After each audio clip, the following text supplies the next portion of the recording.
Hello everyone, I am Julian Morris with the Channel 5 News. In the headlines, an appeal for greater public support for young business owners, local farmers to take advantage of the multi-million-dollar horticulture industry, and 27 certified community health aides to strengthen healthcare delivery around the country. The details coming up. Stay connected and share your favorite holiday moments with Flow. Get the Alcatel A1 for $199 when you activate an extra-large prepaid combo plan, or the Samsung J4 for just $399 with a large postpaid plan, and get free talk evenings and weekends. Plus, get free WhatsApp on large and extra-large prepaid combo plans, and sign up for any new service for a chance to win cash or hampers every week. So make it Flow for everything mobile this Christmas. Terms and conditions apply. Visit discoverflow.co for more.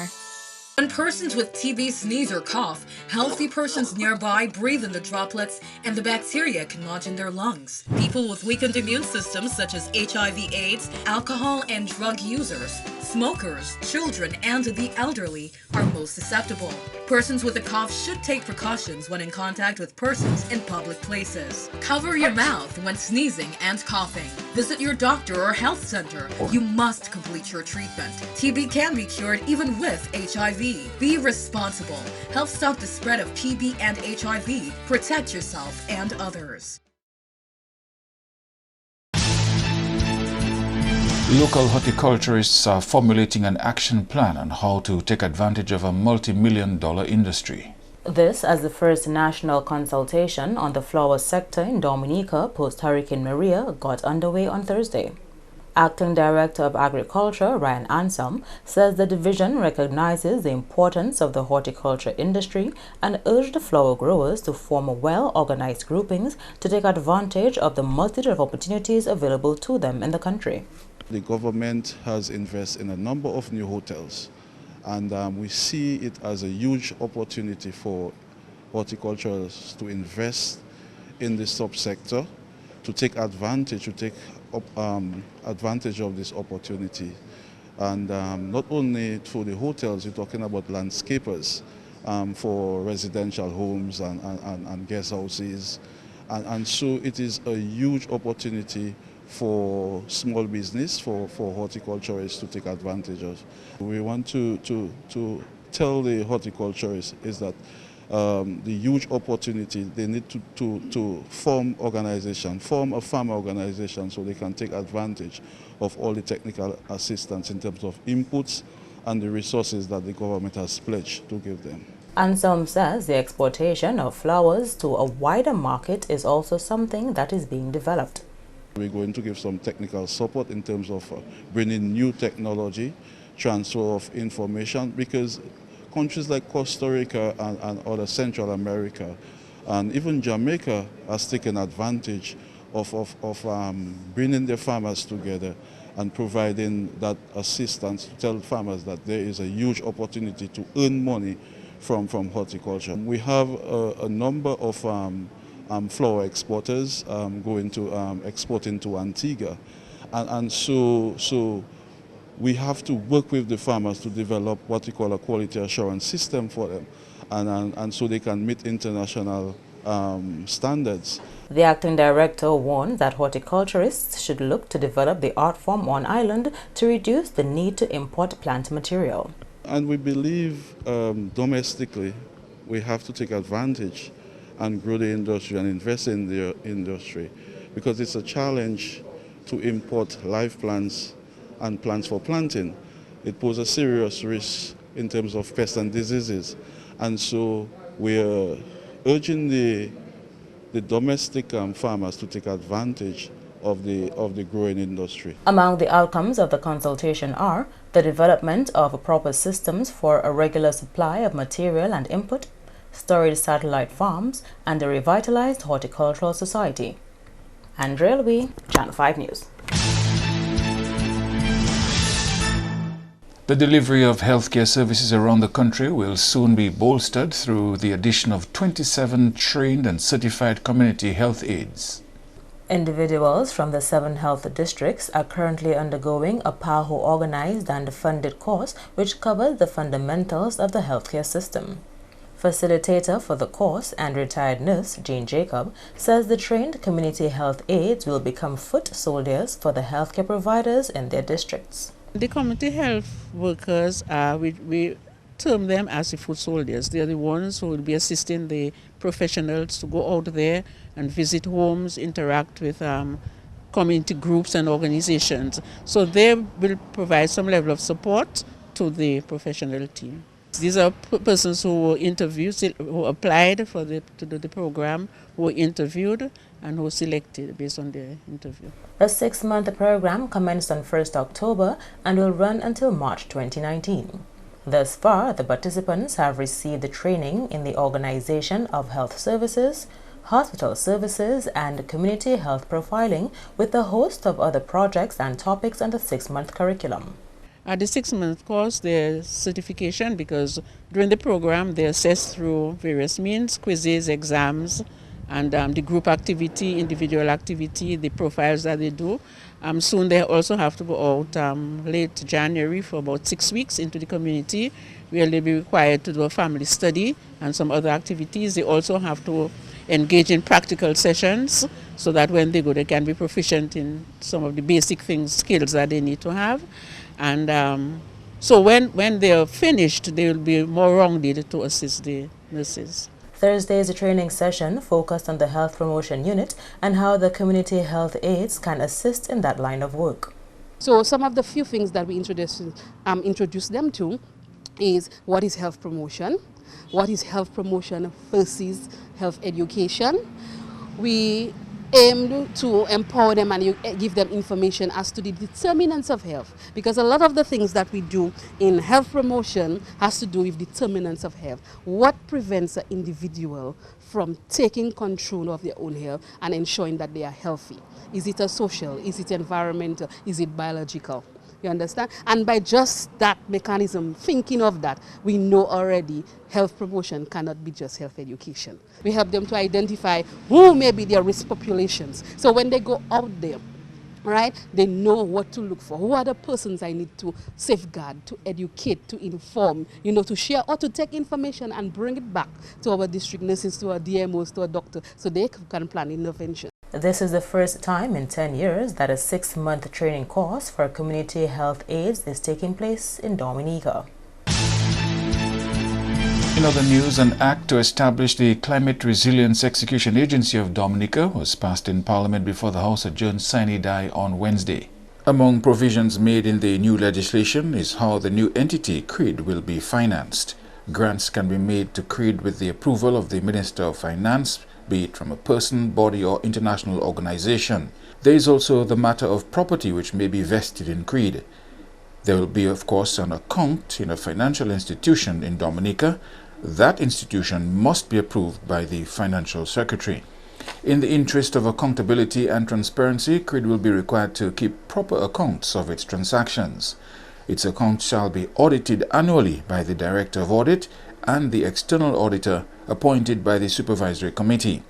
The Chief Executive Officer will be expected to prepare and present an annual report to the Prime Minister within 6 months after the expiration of the financial year. Meantime, Foreign Affairs Minister Francine Barron says government has had to engage in completely out-of-the-box thinking in its quest to mitigate the impact of natural disasters on the island. During debate on the bill to establish CRID on Wednesday, Barron told Parliament changing the game plan was what was needed. Barron believes this is the kind of thinking which led to the creation of the CRID. She says Dominica had to boldly go where no other small state had gone before. We had to stop seeing ourselves as poor, helpless victims and take ambitious steps to fortify our country, strengthen our systems, and make ourselves better able to deal with the impacts of climate change. We had to become climate resilient. Madam Speaker, Prime Minister Skerritt, as early as November 21st, 2018, less than 2 months after the passage of Hurricane Maria, placed CRID in context for us when he addressed the CARICOM UNDP conference in New York, when he said, and I quote, "The unprecedented challenge that we face has led us to take the unprecedented decision to build an execution agency outside of our public service systems. We are calling it CREED, the Climate Resilience Execution Agency of Dominica. The mission of the agency will be to coordinate all reconstruction work to avoid duplication, maximize economies of scale, spot and fill critical gaps, avoid bureaucratic infighting, and ensure all reconstruction activities are focused on a single climate recovery plan developed by Dominica and its partners. Barron says the response from the international community to the concept of the CREED has been enthusiastic and positive. Financial and technical support was quickly provided to us by them to put in place the structures and the legislation that would make it possible for CREED to operate in the manner in which we envisaged. I want to single out in particular the partners who have worked closely with us on the establishment of the CREED, namely the United Kingdom government, the European Union, the Government of Canada, the World Bank, and the United Nations Development Programme. We thank them for their dedication and support.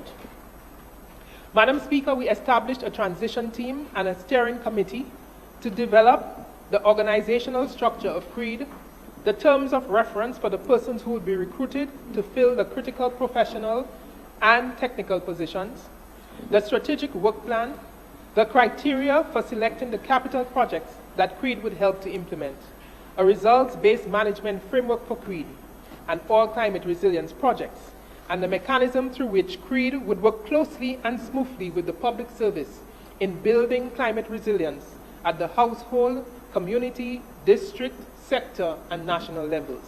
The minister noted that the critical legislation to govern the CREED will provide the authority and the mandate for it to serve as the country's primary guide to climate resilience.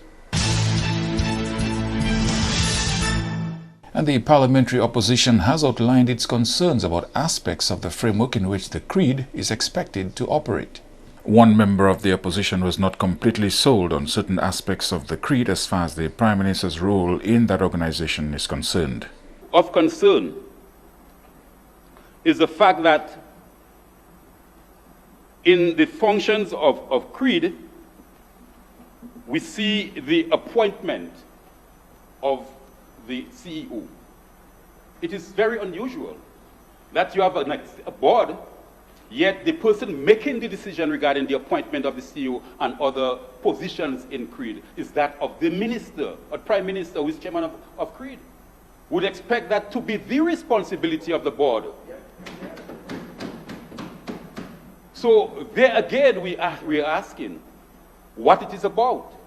Is it that we really want to establish an institution that ensures that the structure is one that consistent with international practices, that the system and the structure is one that will promote the objectives of the bill, that is resilient development? Or are we setting up a structure that empowers further the Prime Minister as far as the functions of the organization? And this is what we see. This thread throughout the bill is the Prime Minister having control of almost everything except for the key factor as to the financing and the management of the financing. The majority on that, but thank God, is the fact that there are the four of representatives of those international agencies providing the financing for CREED.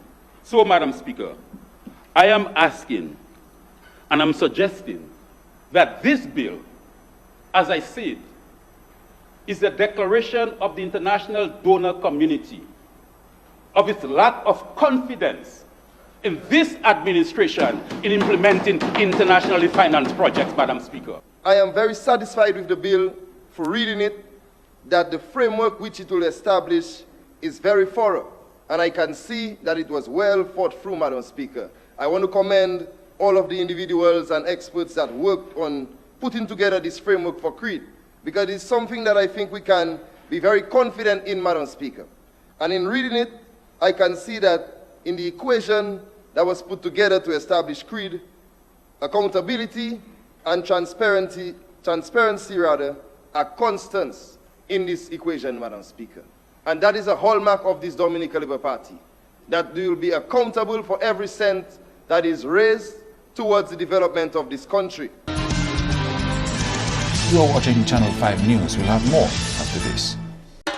Get ready to open the best gifts with Flow this Christmas. Sign up for a new broadband or TV service with free installation, or sign up for a broadband and TV bundle and get 40% off broadband for the first 2 months. Plus, get a chance to win a 55-inch smart TV, 1 year or 6 months of free service. Enjoy big-time entertainment and big speeds this Christmas with Flow. Terms and conditions apply. Visit discoverflow.co for more.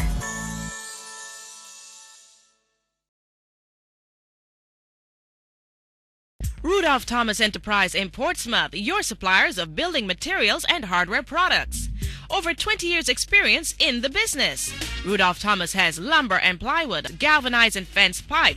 Check out Rudolph Thomas for ceramic and vinyl floor and wall tiles, nails, nuts and bolts, paint and painting supplies. And check out their line of electrical and hand tools. Go now to Rudolph Thomas on 1240 Bay Street in Portsmouth.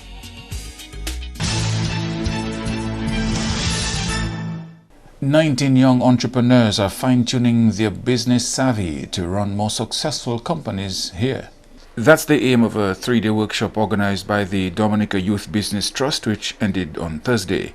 Enterprise Development Officer for the DYBT, Philip Roll, says young entrepreneurs will be better able to serve the public following the 3-day Small Business Assistance Facility course. So we have sessions in branding and marketing. We have sessions in record keeping, general management, and jotting down their financial statements, as well as preparations of a business plan. I think it's definitely important because many times people start businesses and they probably just go off on a whim. There's no real plan, there's no real direction as to what they're going to do, but they have a good idea. So this really helps them refine their good idea and hopefully make them a very marketable and profitable venture. Roll says young entrepreneurs are changing the business landscape in Dominica and urge the public to support the youth and their ventures. I think they make a very big contribution to Dominica in terms of plotting the way forward, because we have these young people who come with these new and innovative ideas and are doing things that, have not been done before. So, we see different entrepreneurs, young entrepreneurs like persons like Linvor Ambo, who has Choco Dominic, which is the instant cocoa. That's something that is innovative and even mind-blowing. So they are bringing Dominican businesses to the new generation and incorporating new technologies and things that have not been done before. And to me, that's just excellent. Moving forward, the DYBT plans on helping young entrepreneurs overcome other obstacles to the creation of a tool library. For manufacturers in particular, their biggest challenge is that of packaging. Packaging in terms of, getting their labels together, their boxes and so on, their bottles for if they're making punches or syrups or these different types of things. That seems to be their biggest challenge right now. And that's accompanied by the equipment necessary to produce their products. We try our best to find innovative ways to help. What we're doing right now is that in January, we are planning to launch a tool library. And in that tool library, we have entrepreneurs will be able to lease or rent tools for a short period of time to use and bring back to the tool library, and then another entrepreneur will have that same opportunity to do so. So for those who are not able to purchase equipment, we will have certain equipments there for them to rent and bring back. CARICOM Secretary General Ambassador Erwin LaRocque met with Aruba's Prime Minister on Wednesday to discuss associate membership in CARICOM. The Secretary General is also expected to visit Curacao and St. Martin. Earlier this year, CARICOM heads of government mandated the Secretary General to begin the process of negotiations with the Dutch territories. This is in order to better determine their expectations of associate membership and what benefits the relationship could yield for the community. The heads have also agreed to continue to examine the issue of an enlargement policy for CARICOM, which currently has 15 full members and 5 associate members. And the first 4 winners announced in the Flow Get Extra campaign this Christmas. Each hamper is worth $500. The winners, 16-year-old Aaliyah Jackson of Maho, qualified by activating a combo plan. Joseph Challenger of Kinfield has new broadband and IPTV. He's a new broadband and IPTV customer, represented by Beverly Isidore. During a live presentation ceremony at Flow Customer Experience Center, the first $500 cash award was presented to Claudinus Bell of the Kalinago Territory, who was represented by his daughter. Augustus Joseph was the second winner of the $500 cash prize for hooking up to Flow's broadband and television services. Flow has made it easy for customers to qualify for the Christmas campaign by simply activating any of the 5 value-packed combo plans or by signing up for any service including super fast broadband, Flow Evo postpaid and prepaid. Flow's Christmas campaign has something for everyone. There's the Triple Data Tuesday and Sundays for all prepaid combo subscribers. There's free WhatsApp, free evening and weekend on-net talk for residential postpaid customers. Potential Flow Evo and Superfast broadband customers will also enjoy free installation plus 40% off broadband services for 2 months. There's also the weekly cash prizes to be won, plus 3 lucky customers will win the ultimate prize of a 55-inch flat screen television, 1 year and 6 months free service. At the end of this week, 2 more customers will win a food hamper and $500 cash, respectively.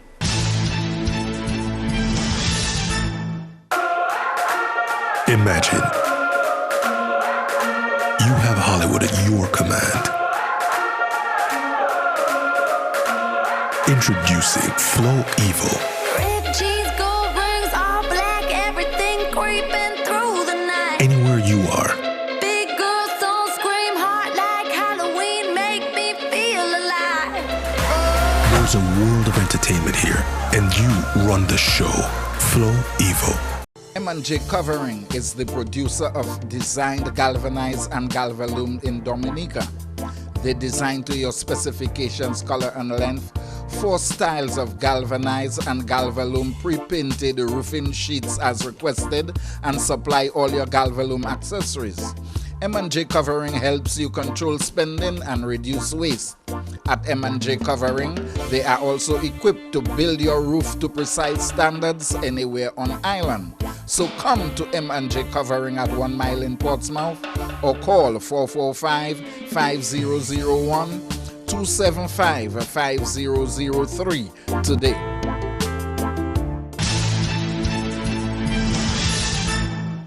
To end the news, a look again at the headlines and appeal for greater public support for small business owners. Local farmers to take advantage of the multi-million-dollar horticulture industry, and 27 certified community health aides to strengthen healthcare delivery around the country. Feel free to contact us at news@mapin2k4.com. You may access our past newscasts on our YouTube channel. On behalf of the production team, I am Julian Morris. Thank you for watching. Join us tomorrow.